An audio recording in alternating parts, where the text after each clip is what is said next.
हम आपका साथ देंगे, सिर्फ आप आ जाओ और 4 बजे तक हम आ जाएंगे। तो शी फॉलोड आवर कमिटमेंट। और बात वही है कि हर बार उन्होंने जिस तरीके से फुल एग्रेशन के साथ हमारा साथ दिया, जिसको मिलने के लिए भी गए थे तभी वो हमारे साथ थी, तो एक हमारे लिए बहुत वो एक प्रेरणा का स्रोत है और सबके लिए भी एक प्रेरणा का स्रोत है। तो एक बार उनके लिए जोरदार ताली हो जाए।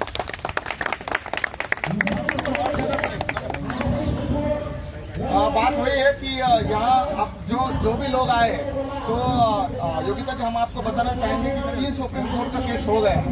हर बार एग्जीक्यूटिव अथॉरिटी को सजेस्ट किया गया है कि आप इनके लिए डिसीजन ले लें, मगर अभी इतने प्रोटेस्ट हुए, लास्ट टाइम वो राजेंद्र नगर में भी प्रोटेस्ट हुए, मगर डिसीजन ही नहीं हमारे लिए हो रहा है। तो अभी हम जेपी नड्डा जी से भी बात किए, पुणे में मिले थे, तो उन्होंने भी बोल दिया कि कुछ करेंगे, मगर डिसीजन ही नहीं ले रहे।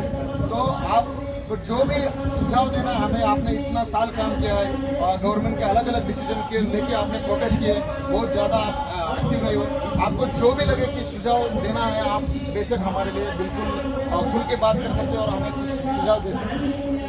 बहुत बहुत धन्यवाद, थैंक यू सो मच। आप हमेशा याद रखते हैं और मुझे भी आपकी याद रहती है, क्योंकि मेरा मुद्दा नीम से जुड़ा है और बहुत सारे डेवलपमेंट होते रहते हैं और लगातार अखबारों में खबरें चलती रहती है और हम सोचते हैं क्या करें, हम अकेले कम पड़ जाते हैं।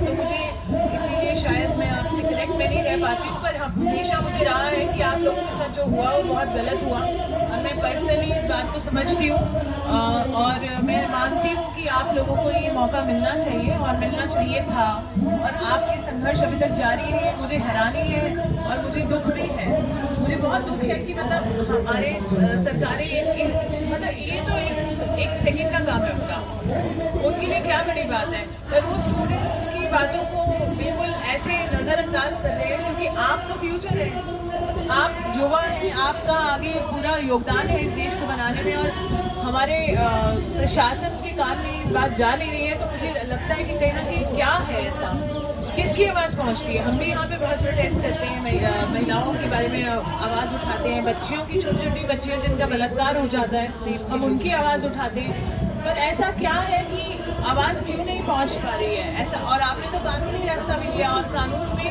बिल्कुल सुप्रीम कोर्ट में जैसा आप बता रहे हैं कि बोला है कि इस पर विचार किया जाए, यही बात है ना, तो क्यों नहीं हो रहा है। तो मुझे लगता है कि देखिए, हमने प्रोटेस्ट भी किए, सारे प्रोटेस्ट करके देख लिए और आज भी हम प्रोटेस्ट करें, तो कहीं ना कहीं जिम्मेदारी उनकी है, पर हमारी ये है कि हम लोग लगातार इस संघर्ष को करते रहें। बट क्योंकि समय भी चूक रहा है, आप लोगों के पास समय की भी कमी है, तो उसको भी नज़रअंदाज नहीं कर सकते।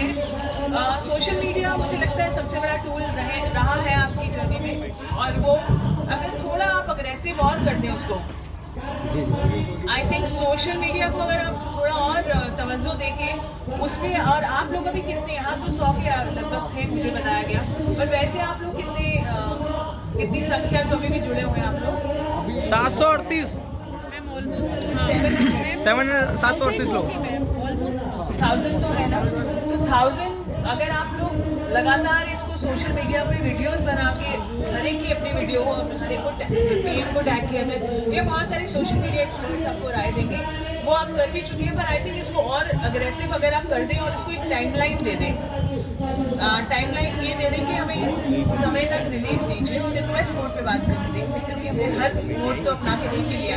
तो एक बार और आखिरी, इसमें मैं भी लगातार इसमें आपकी शेयर कर लूँगी और मैं भी अगर बोलेंगे तो आपके साथ एक वीडियो साझा कर दूँगी। पर मुझे ये लगता है कि अभी ये कर सकते हैं, चिट्ठियाँ लिख सकते हो, 1000 चिट्ठियाँ प्राइम मिनिस्टर को लगा के दे सकते हैं, सीधा प्राइम मिनिस्टर को लिखिए। मुझे लगता है कि अगर वो बाकी सब फेल कर रहे हैं तो I think prime minister should look into it and 1000 letters will make a difference. 1000 चिट्ठियाँ आप लिख के एक साथ पोस्ट कीजिए, ईमेल कर दीजिए और ट्वीट भी कर दीजिए, ये तीनों चीज़ें कर दीजिए एंड उनको रिक्वेस्ट मोड पे बात कीजिए कि हमारे साथ ये बहुत गलत हुआ, हमें एक अटेम्प्ट नहीं करिए, आप वो करिए। तो ये सारे टूल्स आप ले सकते हैं। बाकी मेरा सहयोग हमेशा आपके साथ था, आज भी है और रहेगा, और मैं मानती हूँ कि ये गलत है और इसमें बिल्कुल आपको मौका देना चाहिए। और कोई आपको मुझसे कोई और अगर सहयोग की ज़रूरत है तो वो भी ज़रूरी है। और मैं चाहती हूँ कि ये लड़ाई के साथ साथ आप हमें भी क्योंकि अगर आपके पास अभी थोड़ा समय है तो हम भी सहयोग चाहते हैं आपसे परी में, क्योंकि हम भी देश का मुद्दा उठा रहे हैं, बेटियों का मुद्दा उठा रहे हैं। तो आप अलग अलग देश के अलग अलग कोनों से मतलब इस देश के अलग अलग कोनों से आप यहाँ आए हैं, तो प्लीज़ आप हमारे मुल्क से भी जुड़िए जब तक आपको समय है। जब आप सर्विस ज्वाइन कर लेंगे तो मुझे लगता है कि आप बिजी हो जाएंगे, बट कम से कम उससे पहले तो आप कर सकते हैं। और लगातार हम देश में ऐसी समस्याओं को उठाते रहे, उनको एड्रेस करते रहे तो अच्छा रहेगा। तो उसके लिए भी मैं आप लोगों से रिक्वेस्ट करना चाहती हूँ। बाकी आप लोग अपनी राय दीजिए। आई एम श्योर आपने डिस्कस किया होगा स्ट्रैटेजीज आप कैसे करेंगे। I think we should take it on a mission.